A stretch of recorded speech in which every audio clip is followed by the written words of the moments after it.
Right big update తో యంత్రి మీ ముందుకు వచ్చేసింది. 10వ తరగతి పరీక్ష ఫలితాలు విడుదల చేసేందుకు ముహూర్తం ఖరారైంది. ఏపీ వ్యాప్తంగా ఫలితాల కోసం విద్యార్థులు తల్లిదండ్రులు ఉత్కంఠగా ఎదురు చూస్తున్నారు. రేపు పరీక్షా ఫలితాలను విడుదల చేసేందుకు అధికారులు సిద్ధమయ్యారు. ఈ నెల 23న అంటే రేపు ఫలితాలు విడుదల చేయనున్నట్లు ఇప్పటికే సూచనప్రాయంగా చెప్పేశారు. ఉదయం 10 గంటలకు మంత్రి నారా లోకేష్ ఫలితాలను విడుదల చేయనున్నారు.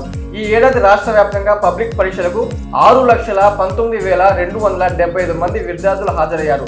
వీరిలో ఆంగ్ల మీడియం నుంచి 5.64 లక్షల మంది, తెలుగు మీడియం వారు 51,069 మంది పరీక్షలు రాశారు. మార్చి 17 నుంచి ఏప్రిల్ 1వ తేదీ వరకు పబ్లిక్ పరీక్షలు జరిగాయి. ఆ తర్వాత వెంటనే మూల్యాంకన ప్రక్రియ ప్రారంభించారు. పరీక్షలు ముగిసిన 22 రోజుల్లోనే ఫలితాల విడుదలకు ప్రభుత్వం సన్నద్ధమైంది. ఇక విద్యార్థులు మనం మిత్ర వాట్సాప్ నుంచి ఫలితాలు పొందవచ్చు.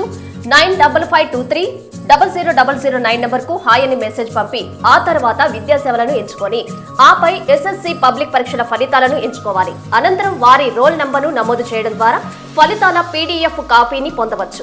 అలాగే సంబంధిత పాఠశాల ప్రధానోపాధ్యాయులు వారి పాఠశాల లాగిన్ ద్వారా డౌన్లోడ్ చేసుకోవచ్చు.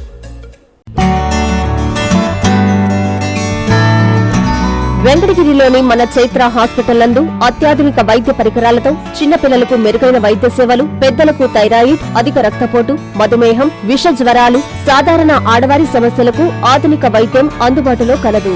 తమ హాస్పిటల్లో డాక్టర్ సుమన్ MBBS, DNB చిన్నపిల్లల వైద్య నిపుణులు మరియు PGPN Boston University children specialist మరియు doctor M Swapnasudha MBBS FIDM sugar వ్యాధి నిపుణులు మరియు జనరల్ ఫిజిషియన్లచే మెరుగైన వైద్య సేవలు అందించడం జరుగుతుంది. చైత్ర హాస్పిటల్ MRO ఆఫీస్ ఎదురు, కాశీపేట, వెంకటగిరి పట్టణం, తిరుపతి జిల్లా. Hi Nilor, please subscribe to N3 TV.